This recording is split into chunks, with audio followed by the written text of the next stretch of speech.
Le Grand Dialogue. Sigi Kafoba.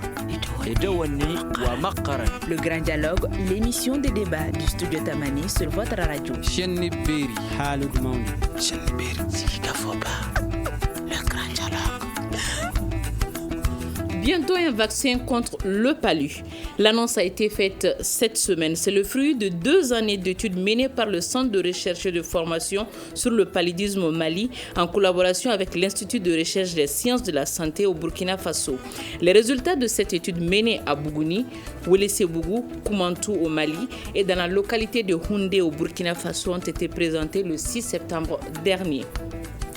L'annonce de ce vaccin va changer quoi dans la lutte contre le palu au Mali et en Afrique? Comment faciliter son accès à la population? À quand son homologation par l'OMS?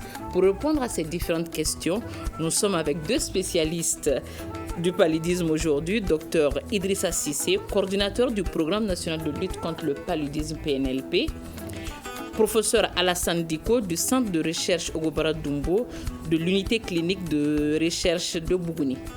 Je suis Mariam Maïga, bonsoir à toutes et à tous et bienvenue. Le Grand Dialogue. Avant de rentrer dans le vif de cette émission, je vous invite à écouter ce reportage de Moussa Malé Sissoko sur le sujet. Cette étude a été effectuée sur 6 000 enfants âgés de 5 à 17 mois au Mali et au Burkina Faso entre 2017 et 2019. Professeur Alassane Diko est le chef de l'unité de recherche clinique de Bougouni et de Ouelessebougou. C'est un vaccin qui est fabriqué par un laboratoire qui s'appelle GSK. Plusieurs scientifiques de différents groupes hors de l'Afrique travaillent pour aider à évaluer ce vaccin et montrer si ce vaccin peut être un outil additionnel pour la lutte contre le paludisme. Donc nous avons évalué ce vaccin-là. Nous avons fait le travail en collaboration avec nos partenaires du Royaume-Uni, notamment l'école de santé publique de Londres. Et nous pensons que ça va révolutionner et ça va avoir un impact important dans la lutte contre le paludisme. L'arrivée d'un vaccin contre le paludisme est une lueur d'espoir dans la lutte contre la maladie, déclare Dr Idrissa Cissé. Pour le coordinateur du Programme national de lutte contre le paludisme au Mali, des efforts devront être fournis par le gouvernement en vue de faciliter l'accès à ce vaccin. C'est très difficile de dire à quand, mais ce qu'il y est dit, l'OMS est en train de travailler activement sur ce résultat. Maintenant, l'OMS va voir comment ces stratégies peuvent être affinées pour rendre disponibles. Et donc, quand ils vont définir les normes, nous allons travailler de manière à intégrer dans notre politique. Les résultats de cette étude indiquent qu'au Mali, 73% des décès sont liés au paludisme. Je commencerai par vous, professeur Diko. Où en sommes-nous avec le vaccin? Bonjour Madame Mega. Donc, où est-ce qu'on est avec le vaccin? Vous venez de le dire. Le vaccin, nous l'avons testé sur environ 6 000 enfants au Mali et au Burkina Faso. Et nous avons trouvé que quand vous donnez le vaccin en début de saison de transmission et que vous l'ajoutez aux stratégies actuelles, qui sont entre autres la chimioprévention du paludisme saisonnier, vous avez une réduction substantielle additionnelle de 73% des décès et de 70% des hospitalisations dues au paludisme grave. Donc, vraiment, un niveau d'efficacité qui n'a jamais été obtenu, un impact extrêmement important sur le paludisme qui n'a jamais été obtenu, et pour ce premier vaccin contre le paludisme. Un niveau d'efficacité qui n'a jamais été obtenu. Les résultats sont-ils promoteurs, M. Cissé? Oui, merci beaucoup. Avant tout propos, je vous remercie de nous avoir accordé en tout cas cette opportunité de nous exprimer après avoir déjà livré les résultats, en tout cas pour ce qui concerne ces vaccins. Vous l'avez bien dit, c'est un résultat que nous attendons fort longtemps. Vous savez, la recherche, ça a beaucoup, depuis des années, on est dessus. Et comme il a dit, c'est une première de voir déjà un résultat à ce niveau-là. Donc, nous l'attendons depuis longtemps. Et vraiment, c'est la chose qu'on peut dire, ça nous estime. Vraiment, nous sommes très heureux pour ces résultats. Et s'il y a quelqu'un qui doit tirer vraiment profit et chapeau, c'est moi en tant que coordinateur du programme PALU. Parce qu'aujourd'hui, vous savez, au Mali, le palu constitue un véritable problème de santé publique. Vous l'avez dit, autant de décès, autant de cas. Si ce vaccin venait à renforcer encore ce que nous faisons, j'en suis sûr quand même que le défi que nous avons à relever, qui est d'ici 2030 d'éliminer le paludisme, nous serons vraiment dans la bonne ligne de pouvoir le faire. Est-ce qu'on peut avoir des chiffres sur le paludisme actuellement au Mali? Oui, quand on regarde globalement, annuellement, on a à peu près 2 600 000 cas de palu, dont plus de 1 500 à peu près décès. Et comme vous le savez, à chaque période de saison de pluie, quand les pluies sont fortes, il faut s'attendre à beaucoup plus de cas. C'est le cas cette année. Et rendu difficile aussi du contexte Covid, mais rendu difficile aussi de l'insécurité à pouvoir atteindre certains de nos districts, surtout dans les régions nord et le centre. Donc ceci rend un peu l'accès aux soins un peu difficile, ce qui fait que cette année, nous avons eu un peu plus de cas de paludisme et par malheur souvent aussi, pour ne pas dire des cas de décès malheureusement. Aujourd'hui, c'est vrai qu'il est inconcevable de voir un enfant mourir de palu. Je le dis parce que nous avons les moyens de combattre. Les médicaments sont là et sont démontrés efficaces. Nos services de santé ont été suffisamment armés pour faire face au cas. Et aujourd'hui, il est souvent très difficile, voire même insupportable pour nous de voir des enfants mourir de palu. Mais la nature des choses, surtout les circonstances du pays, font quand même que certaines populations ont certainement des accès très difficiles du fait de l'insécurité. Vraiment, ils n'arrivent pas à avoir accès aux services. Et très souvent, ce que nous constatons, c'est des recours tardifs aux soins. Et malheureusement, les enfants, souvent, on les voit venir décéder sous nos mains, ce qui est vraiment aujourd'hui très douloureux. Peut-on savoir les couches les plus vulnérables face à la maladie, les localités les plus touchées par le paludisme? Bien entendu que, vous l'avez bien dit, hein, le palu de longtemps, ça a été la cible la plus fragile, en tout cas, c'est les enfants, en tout cas avant 5 ans, mais aussi les femmes enceintes. C'est les cibles privilégiées du paludisme où nous notons beaucoup plus de cas de décès, malheureusement. Et donc, ces deux cibles sont la priorité pour nous en tant que programme PALU, et qui fait aussi la priorité. Parce que si on vous a parlé de la recherche, vous avez vu que le vaccin est à l'endroit des enfants beaucoup plus avant 5 ans. Donc cela n'est pas du fait au hasard, parce que cette vaccination vient apporter un plus à ce que nous faisons. C'est-à-dire, qu'est-ce qu'ils ont fait? Nous avons des stratégies que nous utilisons à l'endroit de ces cibles fragiles, notamment chaque année, en cette période de saison de pluie, nous faisons ce qu'on appelle la chimioprévention du paludisme saisonnier. Ça veut dire quoi? C'est d'administrer des médicaments à des enfants pendant la période où nous sommes en période de pluie pour éviter que les enfants ne fassent en tout cas le paludisme. Et c'est cette même stratégie qu'ils ont utilisée pour renforcer à travers le vaccin. Donc le vaccin viendra en addition à ce que nous faisons, qui est la CPS. Et cette prouesse même de la CPS est venue toujours de ces mêmes centres de recherche. C'est grâce à eux que nous utilisons et ces médicaments qui restent encore efficaces. Mais le vaccin viendra encore augmenter l'efficacité, parce que ça veut dire qu'il y a quelque chose en plus qui va être ajouté à la CPS et qui, l'a dit, fera que nous aurons à peu près 73% de moins de décès et 70% d'hospitalisation. Si nous arrivons à ça, je suis sûr que nous allons avancer très rapidement et le retard que nous avons accusé, nous pourrons très rapidement rattraper le retard. Le Mali fait partie des 11 pays où le palu constitue une charge élevée. Et je pense quand même, nous le sommes aujourd'hui, mais je pense qu'avec cette prouesse, et si nous arrivons à l'adapter à nos stratégies et à pouvoir l'appliquer, je suis sûr que nous allons gagner du terrain. Le centre de recherche est là avec nous, au nom du professeur Alassane Diko. Monsieur Diko, on a appris que le nom du vaccin, c'est RTSS. Son nom veut dire quoi? Le nom, ça c'était le nom scientifique que les scientifiques qui ont découvert le vaccin ont donné. Donc R, c'est un peu pour répétition, T, c'est pour lymphocyte T, S, c'est pour surface antigène, et l'autre S, c'est pour encore surface antigène de l'hépatite B. Donc ça, c'est le nom technique. Le nom commercial sur lequel le vaccin va être mis sur le marché, c'est Mosquirix. Mosquirix. Donc c'est comme ça quand vous allez commencer à l'avoir. Vous pouvez nous l'épeler quand même Mosquirix. Mosquirix, ça s'écrit avec MOSQIRIX. C'est compris. Et de quoi est-il composé? Il est composé d'une surface, disons, d'une protéine de la surface du parasite, essentiellement, qu'on appelle circumsporozoïde protéine, c'est-à-dire la protéine circumsporozoïde du paludisme. Donc je ne veux pas entrer dans les termes techniques comme vous m'avez demandé, mais c'est un petit morceau sur le sporozoïde du parasite. On peut l'appeler candidat vaccin, vu que ce n'est pas encore homologué, c'est ça? Non, un vaccin. Lui, on peut l'appeler vaccin, parce que c'est un vaccin qui a passé le niveau d'évaluation, qui a complété le niveau d'évaluation, qui est la phase 3 d'évaluation, et qui a montré une efficacité en phase 3 et une tolérance suffisante en phase 3. Alors, on voulait commencer à le mettre en œuvre, mais l'Organisation mondiale de la santé a demandé qu'il faut qu'il y ait des évaluations additionnelles. Donc ces évaluations additionnelles sont les évaluations additionnelles que nous venons de faire, mais surtout ils veulent aussi se rassurer que ça soit donné à des centaines de milliers d'enfants pour regarder, est-ce que ça peut rentrer facilement dans les programmes de vaccination, 2, quand vous le donnez à des centaines de milliers d'enfants, quel est l'impact?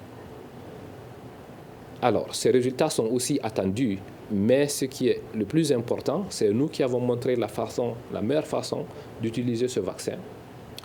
En le donnant, nous pensons que pour les pays où la transmission est saisonnière, il faut le donner en début de saison de transmission.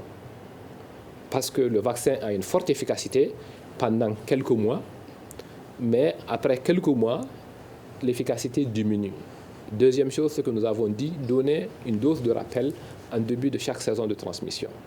Donc, c'est ce que nous avons fait. Et la troisième chose, la troisième différence avec notre travail par rapport aux autres, c'est que nous avons fait au-dessus d'une stratégie qu'on appelle la chimioprévention du paludisme saisonnier qui existe déjà pour les pays du Sahel. Les évaluations dans les autres pays sont en train d'être faites dans les zones où la transmission n'est pas saisonnière, où ils l'ont mis seulement comme ça tout au long de l'année. Et c'est le fruit de combien d'années de recherche? C'est le fruit de près d'une vingtaine d'années de recherche. Oui, c'est une vingtaine d'années de recherche. Donc, le vaccin, ça prend du temps pour être tous les produits que vous voyez, la plupart des produits que vous voyez, et que ce soit les vaccins, que ce soit les médicaments, très souvent, ça prend en moyenne 12 années pour le développer. Le temps que vous avez identifié la molécule, que vous testez d'abord chez les animaux, que vous montrez que c'est bien toléré chez les animaux, que ce n'est pas toxique pour les animaux, que ça génère de l'immunogénicité s'il s'agit des vaccins, avant de passer d'abord chez les hommes. Et chez les hommes, on va commencer avec un tout petit nombre. On va commencer avec des adultes qui sont volontaires, c'est à eux qu'on va donner. Une fois que chez les hommes, chez les hommes en petit nombre, ces résultats sont confirmés, vous partez à ce qu'on appelle une phase 2. Dans la phase 2, vous allez essayer encore, toujours regarder si ça ne fait pas du mal à l'homme, mais aussi commencer à regarder quelle est la dose la plus appropriée, quel est le rythme d'administration qui est la plus appropriée et quel est l'effet en termes d'efficacité. Après ça, que vous allez engager, si tout ça est bon, que vous allez passer à une phase 3, où vous allez prendre des milliers au moins d'enfants dans différentes localités et auxquels vous allez administrer le vaccin. Regardez encore ces 3 paramètres. Excusez-moi. Ces 3 paramètres, c'est-à-dire la sécurité, l'efficacité et l'immunogénicité. Donc ce vaccin a passé ces 3 étapes et c'est pourquoi c'est le seul vaccin pour le moment qui a passé les 3 étapes. Allez-y, prenez de l'eau. Allez-y, prenez de l'eau. Alors, je vous rappelle que nous sommes en train de parler de ce vaccin contre le paludisme du nom de Mosquirix. Alassane Dicko, vous avez la parole. Qui l'ont développé alors? Qui l'ont développé, c'est d'abord le laboratoire qui l'a fabriqué, qui a commencé les premiers essais. Il y a une forte contribution de l'armée américaine. Okay. Je profite pour dire que beaucoup de médicaments contre le paludisme ont été découverts grâce à l'armée américaine. Parce que quand ils partent dans les zones, sur le terrain où il y a le palu, c'est le palu qui les tue, ils perdent plus d'hommes à cause du palu qu'à cause de la guerre même qu'ils mènent. Donc beaucoup de médicaments, la chloroquine, beaucoup d'autres, ont été découverts par l'armée américaine. Donc l'armée américaine a contribué, mais celui qui a beaucoup investi dans le développement de ce vaccin, c'est la fondation Bill et Melinda Gates. Aussi, le travail que nous avons fait a été financé par le gouvernement du Royaume-Uni sur compétition internationale qu'il organise chaque année. C'est à ça que nous avons soumis, et nous avons été sélectionnés, nous avons été financés en 2017 et nous avons conduit le travail de 2017 à 2019. Docteur Cissé, quel a été le rôle des chercheurs maliens dans cette prouesse-là? Merci beaucoup. Je crois que tout d'abord, il faut dire que c'est une fierté pour nous les Maliens. Et j'ai toujours cru en nous, en nos chercheurs. Et je rends hommage à notre maître, le professeur Ogobra Dumbo, qui est une des références, en tout cas en Afrique, en matière de palu, qui a su, en tout cas, mettre une équipe autour de lui, de jeunes, qui l'ont accompagné depuis tous ces temps dans le cadre de la recherche contre le palu. On était convaincus quand même qu'un jour ou l'autre, on devait s'y attendre à ces résultats, parce que le sérieux et vraiment la dynamique qu'il a laissée, ça a été poursuivi par des jeunes qui ont cru en eux-mêmes et qui sont allés jusqu'à ce résultat. Vous avez tantôt parlé du professeur Ogobra Dumbo. Est-ce à dire que les Maliens sont à la base de cette prouesse-là ou ils sont venus en appoint? Bon, je pense que c'est un travail d'équipe, comme a dit Alassane, parce que ce travail a été fait dans 2 pays, notamment le Mali et le Burkina. Et chacun de son côté avait une part de travail à faire. Et c'est ensemble que ces résultats ont permis d'aboutir à un tout. Donc je pense quand même que c'est un fruit, en tout cas le fruit d'un travail d'équipe. Et que je tiens à saluer aussi, parce que qu'est-ce qu'on veut aussi? C'est la solidarité africaine. Je pense que nous devons, en tout cas grâce à l'implication des 2 équipes, notamment de Burkina Faso et le Mali. Je pense que c'est comme ça aussi. Et dans la recherche, si on ne peut pas, on peut s'associer à d'autres, et je pense quand même qu'on a plus de chances d'avancer. Et je tiens quand même à les remercier sincèrement, parce que je dis encore une fois de plus, nous attendons, parce que l'année dernière, le professeur Alassane Dicko avait déjà lancé le mot. Nous sommes sur la bonne voie. Et nous sommes très heureux aujourd'hui que cela soit là, le résultat soit là. Et je pense quand même que tout le département attendait de pied ferme, en tout cas, ce résultat. Et tout le département a conscience et souci qu'aujourd'hui, le palu constitue un problème de santé publique. Qu'aujourd'hui, le palu continue à tuer. Et si aujourd'hui, on venait à trouver un vaccin qui va renforcer nos capacités, je pense quand même que nous pouvons que nous en réjouir. Et le département est très heureux, en tout cas, de ce résultat. Et j'en suis sûr, nous ne resterons pas en marche, en tout cas, pour nous impliquer très rapidement dans l'utilisation de ce vaccin. Professeur Dicko, vous avez tantôt parlé de l'implication d'un laboratoire américain GSK dans l'élaboration de ce vaccin-là. Est-ce à dire que l'Afrique n'a pas les moyens elle seule de développer des vaccins? L'Afrique n'a pas encore, est encore sur la voie, cherche à développer des vaccins ou des produits. On est sur la voie. On est sur la voie, mais il nous manque des choses. Il nous manque des choses, justement. On est sur la voie, ça prend du temps en termes d'infrastructure, en termes de connaissances, en termes de plateau technique, en termes de support. Le pays qui a commencé à faire un certain nombre, c'est l'Afrique du Sud, vous imaginez, comme vous pouvez vous attendre en Afrique.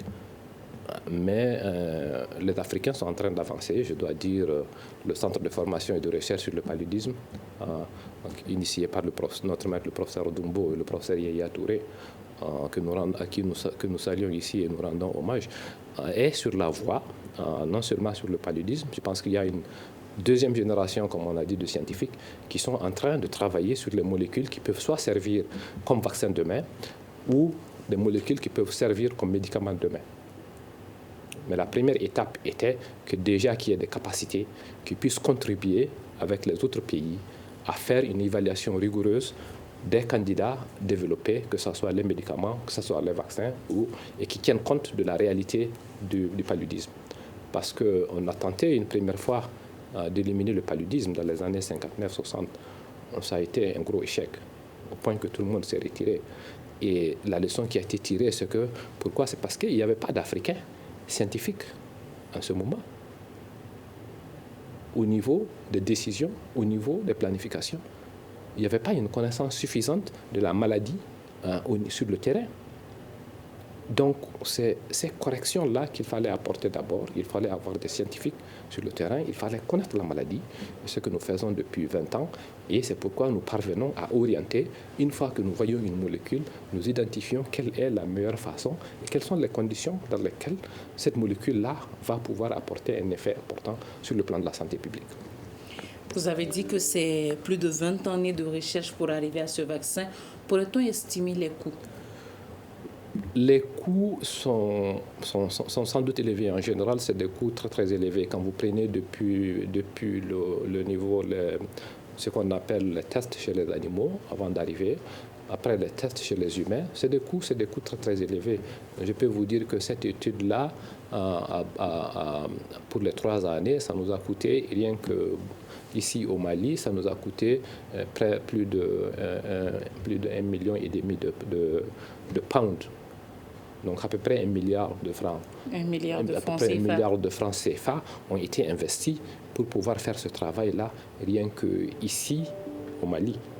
Donc pour les 3 années, ça c'est un petit morceau du travail. Donc les coûts de la recherche sont toujours très très élevés.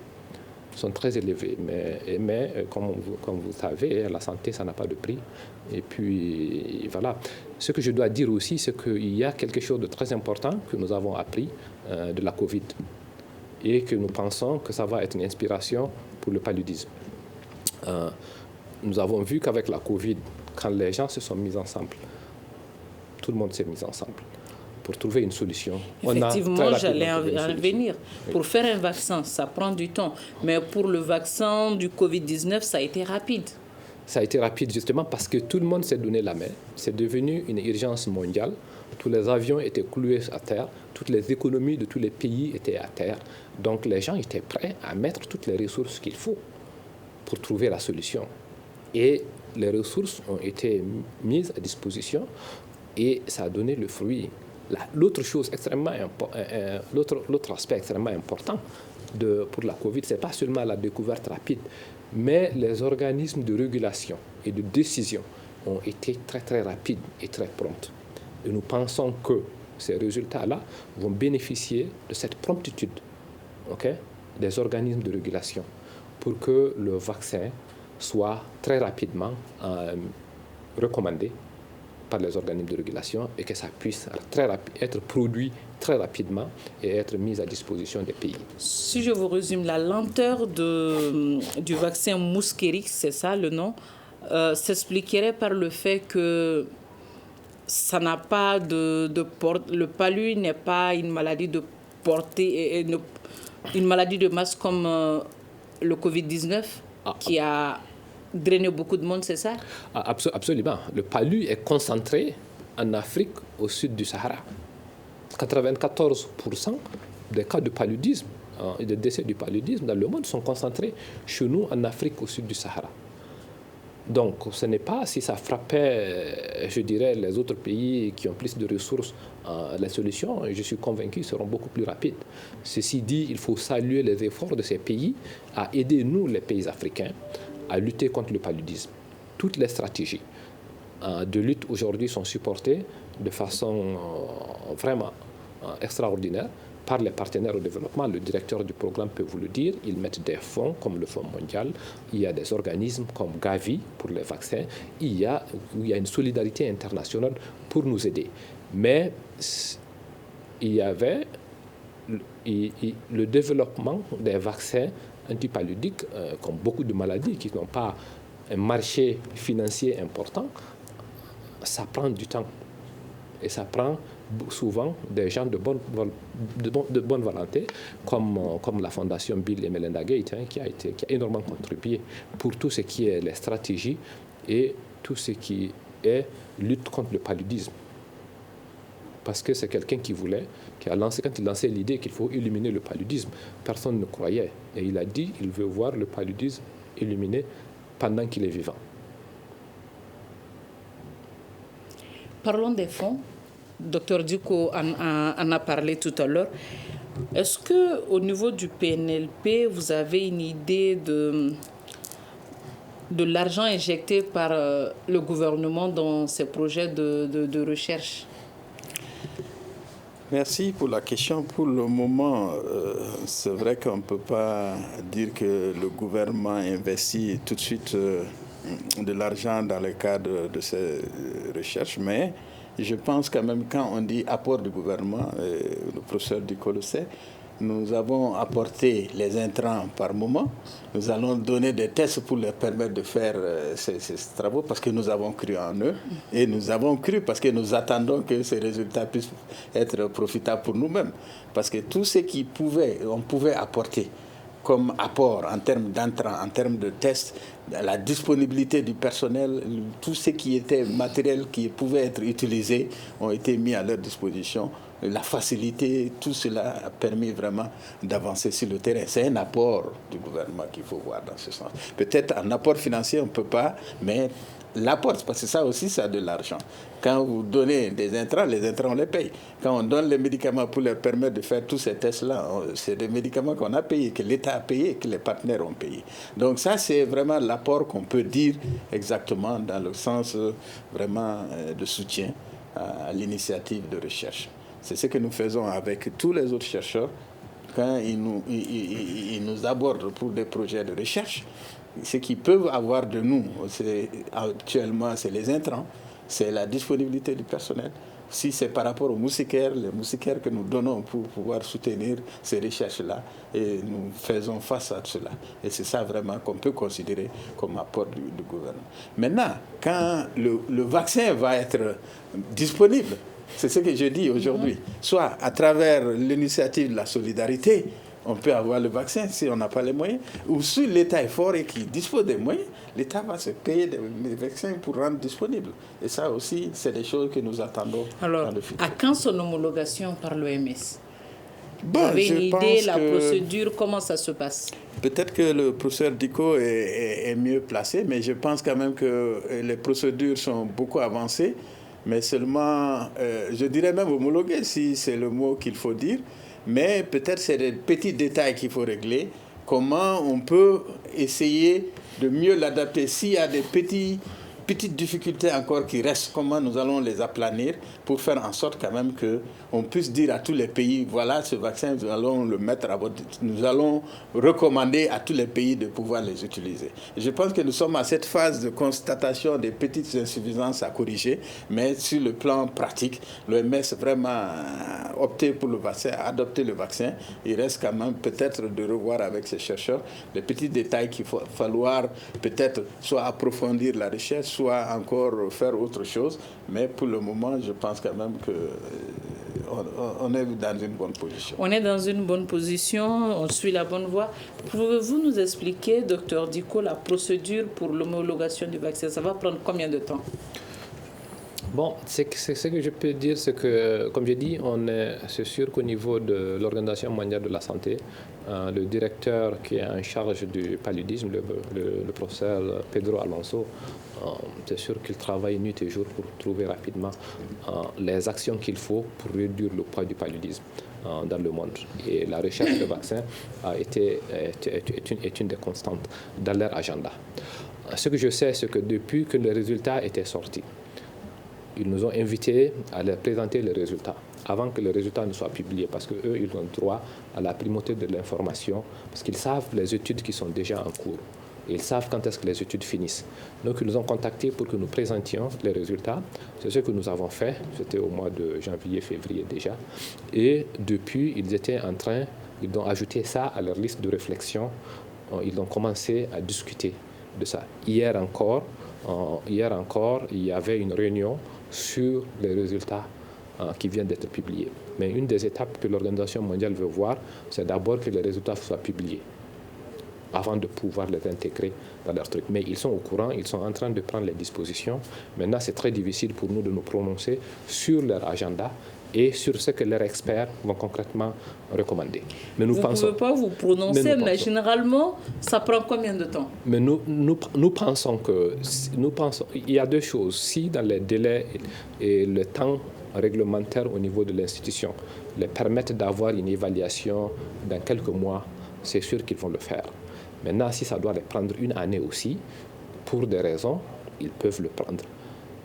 Okay? Ils peuvent prendre une année. Mais nous ne pensons pas que ça va aller au-delà, honnêtement, de une année. Ça ne va pas aller au-delà d'une année. Donc peut-être qu'en octobre, parce que les résultats viennent juste de sortir, ils viennent de sortir en août, okay, le 25 août. Ils ont une réunion de décision, ils doivent faire des décisions le 6 octobre. C'est possible qu'ils fassent une décision par rapport à ça.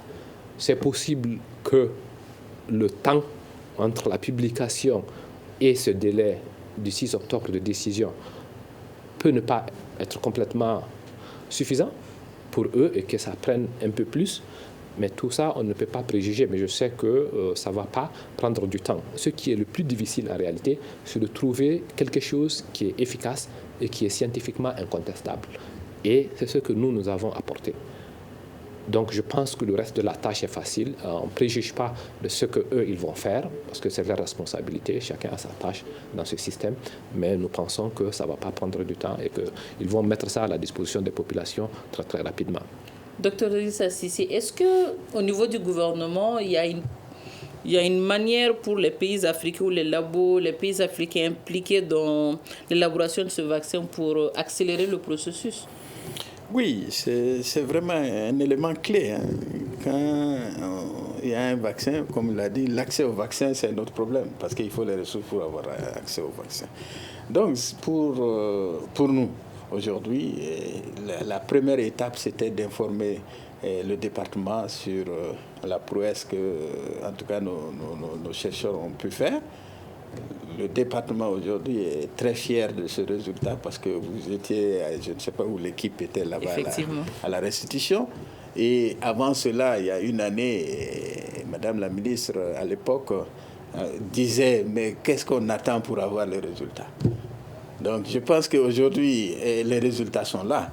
Donc c'est pour dire qu'il n'y aura aucun doute pour ce qui concerne l'engagement politique.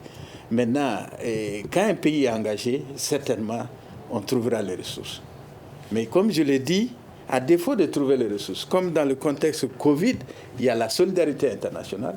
En Afrique, on a eu le vaccin, mais ce n'était pas évident au départ. Mais c'est dans un contexte regroupé que les pays donateurs ont pu ouvrir une brèche pour faciliter, en tout cas, les pays qui n'ont pas trop les moyens de pouvoir avoir accès à ces vaccins. Nous pensons que c'est une autre voie, que le Mali peut aussi, dès que les vaccins vont sortir, par vraiment la volonté politique de pouvoir vraiment nous positionner très rapidement dans les pays qui vont avoir la primauté de ce vaccin. Quoi de plus normal quand les recherches sont faites chez nous? Nos populations, les gens qui ont été les cobayes, ils seront certainement fiers de pouvoir obtenir les premières doses. Et je pense quand même que ce n'est que quand même justice rendue. Le Mosquirix non donné à ce vaccin contre le palu sera-t-il à la portée de tous les Africains? Je le souhaite, parce que ce que je dis, le palu aujourd'hui, qui regarde, qui voit les dégâts causés par le palu, je pense que pour tout pays, si les moyens sont là, je suis sûr qu'on ferait tout pour quand même pouvoir casser la chaîne, faire en sorte quand même on puisse sortir vraiment de ces décès, comme je l'ai dit aujourd'hui. Il est inconcevable de voir les enfants mourir de palu aujourd'hui. Avez-vous une stratégie au niveau du département pour faciliter son accès à la population? Bon, je pense que nous sommes une direction engagée dans la coordination. Nous avons ce rôle, en tout cas, de faire le plaidoyer auprès du département. C'est ce que nous sommes en train de faire actuellement. Faire en sorte que le département puisse comprendre et intégrer l'enjeu, en tout cas, de pouvoir s'approprier. Mais voir, parce que qui dit décideur, c'est ceux qui financent, c'est ceux qui donnent l'argent. Aujourd'hui, si nous arrivons à convaincre, le département est déjà convaincu, convaincre aussi les financiers accompagnés, et je pense quand même que l'accès au vaccin ne poserait pas énormément de problèmes. Donc c'est un travail que nous devons faire, continuer, et je pense que je salue l'opportunité que vous nous donnez, parce que demain, beaucoup de gens vont comprendre tout ce que nous avons dit et beaucoup de gens vont se mettre avec nous pour essayer de faire ce combat. Ce combat, c'est de faire en sorte que tous les Maliens, en tout cas où qu'ils soient, puissent disposer en tout cas de ce vaccin, mais surtout par rapport à la couverture des enfants, en tout cas avant 5 ans. Et les femmes enceintes, ce n'est pas le vaccin pour les femmes enceintes, mais quand même pour les enfants, on puisse quand même les protéger. Aujourd'hui, les enfants souffrent énormément. Si on arrive à avoir ce vaccin, je suis sûr que nous allons beaucoup avancer dans la lutte contre le paludisme. Professeur Diko, je vais vous poser les mêmes questions. Dans votre centre de recherche, je suppose qu'il y a un volet social. Comment faire aujourd'hui pour que ces vaccins-là soient à la portée de toute la population? Bon, je pense qu'il y a la mission de recherche de ce que nous faisons. Il y a le travail étroit avec le gouvernement et les autorités. Le docteur Cissé l'a dit, il y a un accompagnement, un suivi du ministère de la Santé et du Développement social à travers le programme national de lutte contre le paludisme constant avec les chercheurs, pour qu'ils sachent qu'est-ce qu'on est en train de faire, où est-ce que nous en sommes, qu'est-ce qu'ils peuvent faire pour mettre en œuvre. Si nous prenons le cas de la chimioprévention du paludisme saisonnier, par exemple, ça a été suivi de très proche par le gouvernement du Mali. Et quand la stratégie a été recommandée, le Mali fait partie des premiers pays qui ont commencé la mise en œuvre. Et le Mali a été le premier pays à avoir une couverture nationale complète de la stratégie, alors que tous les autres pays sont encore en train de chercher à couvrir l'ensemble de leur territoire. Donc ça montre que, et je peux vous dire que les premiers médicaments pour la CPS, c'est le gouvernement qui les a commandés. Ils ont été payés par le gouvernement du Mali. Donc il y a un support gouvernemental qui est là. Pour retourner un peu à la question que vous avez posée avant, nous travaillons avec les services de santé dans les zones où nous sommes. Nous sommes basés dans les centres de santé où nous avons un support, tout le support du gouvernement. Nous sommes nous-mêmes des fonctionnaires.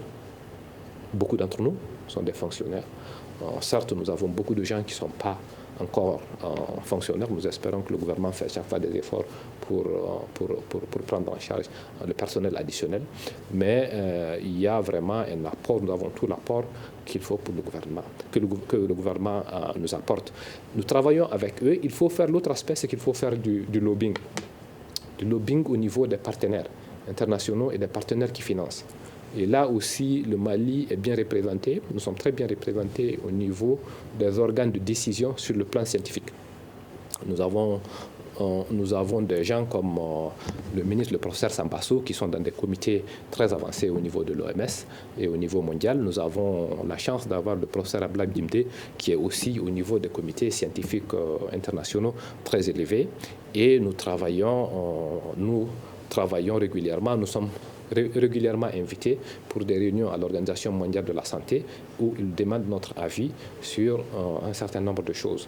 Ce qui nous permet de non seulement mettre les faits, mais de faire en sorte, faire le plaidoyer pour que, comme le docteur Cissé l'a dit, les pays où les recherches sont conduites et que les pays qui sont disponibles à s'engager très rapidement puissent être engagés et puissent être supportés par les partenaires afin que la stratégie puisse arriver aux populations. Vous allez certainement me répondre que le vaccin n'est pas encore sur le marché. Mais est-ce qu'on peut savoir, ce vaccin-là, il sera gratuit ou le coût? Vous avez une idée comment ça sera vendu? Le coût va être déterminé. Ce qui est sûr, c'est que le coût, c'était prévu que le coût ne soit pas un coût plus élevé, plus exorbitant que les autres vaccins que nous avons pu mettre dans nos programmes de vaccination. Et le seuil, c'est combien pour les autres vaccins? Le seuil, le directeur peut vous Alors, dire... Monsieur le directeur, vous avez une idée, le seuil pour les autres vaccins, c'est combien? Bon, je n'ai pas idée. On sait que le vaccin n'est pas sur le marché. C'est vrai. Non. Oui, allez-y, professeur. Oui, non, le seuil, ça va être supportable. On ne pense pas que le vaccin... c'est une capacité de production et les gens travaillent. Une fois que quelque chose est efficace, les gens trouvent les moyens.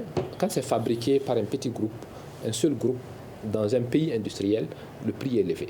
Si on veut diminuer les prix, ce qu'ils font, c'est que très rapidement, on délocalise le système de production dans un pays. C'est ce qu'on a fait, par exemple, pour la Covid. On a transféré beaucoup en Inde et dans d'autres pays pour accélérer la production.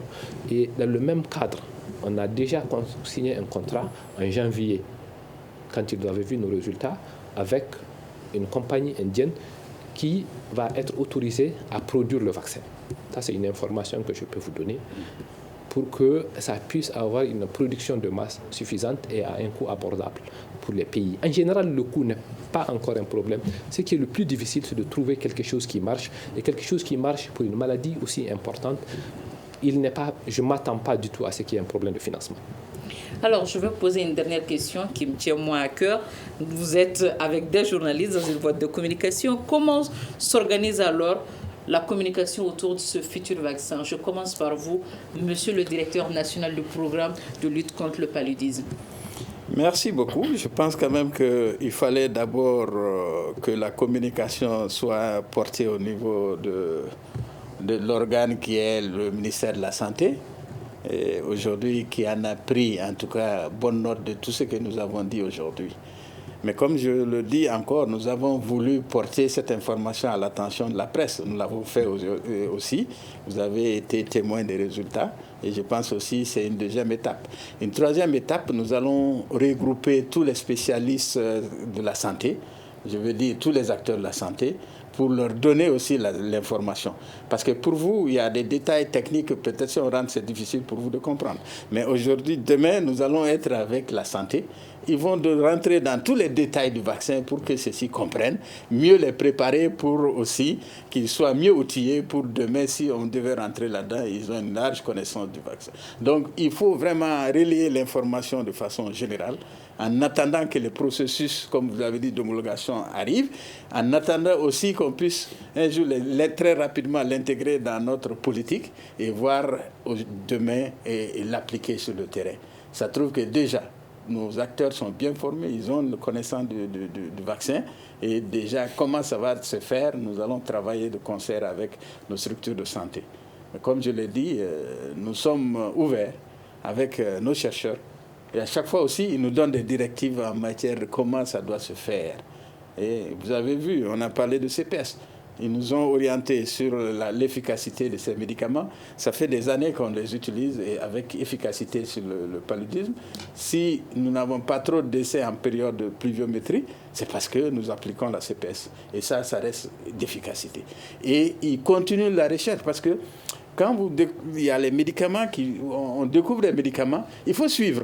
Parce que les médicaments, à un moment donné, peuvent avoir des changements pour ne pas être efficaces. Donc, il faut quand même que la recherche continue à évoluer, à suivre ces médicaments dans le temps pour voir et nous dire à quel moment vraiment vous utilisez ces médicaments. Maintenant, ces médicaments ne sont plus efficaces. Ou ça reste efficace, vous pouvez continuer à l'intégrer. Dès l'instant, ils constatent le moins doute de l'inefficacité, parce qu'aujourd'hui, c'est les combinaisons de médicaments que nous utilisons, moins d'efficacité d'une telle ou telle molécule, ils nous annoncent cela et on nous annonce également quelle est la molécule qui peut se substituer à celle, en tout cas, qui n'est plus d'efficacité. Donc, c'est dire que vraiment, il y a un suivi très, très rapproché et que nous faisons avec nos chercheurs ici qui soient La remerciés. prouesse, cette bonne nouvelle a été annoncée cette semaine. Alors, comment s'organise la communication autour de ce vaccin? Bon, je pense que le département de la santé, à travers le programme national de lutte contre le paludisme... Est-ce que le centre de recherche n'a pas un volet communication? Nous avons un volet communication, mais il y a la communication scientifique, nous avons aussi un volet communication, mais ici, quand il s'agit de stratégie qui va aux populations, le département de la santé est mieux à mesure de faire cet aspect et ce qu'ils sont en train de faire de façon magnifique, je dirais. Nous avons déjà rencontré le secrétaire général du ministère qui a été briefé et depuis, ils ont lancé la machine pour organiser la conférence de presse que vous avez vue et ils sont en train de travailler avec vous, comme vous voyez, le docteur Cissé a laissé ses occupations pour venir parler de ça. Donc la communication, ça se passe très très bien, je pense que c'est engagé. Et c'est engagé aussi sur le plan international. Avant de terminer, je voudrais aussi vraiment, si vous permettez, dire un mot pour vraiment les populations de Wélé-Sébougou, les populations de Bougouni, les populations de Koumantou. Je voudrais ici les remercier pour la collaboration. Parce que sans eux, c'est eux qui ont permis que cette étude soit. Ainsi que les autorités sanitaires du Mali et les collaborateurs internationaux, notamment le professeur Brian Greenwood, qui est un des grands supporters du Mali et de l'Afrique. Merci à nos invités. C'est la fin de cette émission dont le thème central était bientôt un vaccin contre le paludisme. Ils étaient avec nous, Dr Idrissa Cissé, coordinateur du programme national de lutte contre le palud PNLP, professeur Alassane Diko du centre de recherche Ogobara Dumbo de l'unité de recherche clinique de Bougouni. Je suis Mariam Maïga, à la régie vidéo son, il y avait Salim Djouara et Nouhoum Djiré. Merci à toutes et à tous et à la prochaine. Le Grand Dialogue. Le Grand Dialogue, l'émission des débats du studio Tamani sur votre radio. Le Grand Dialogue.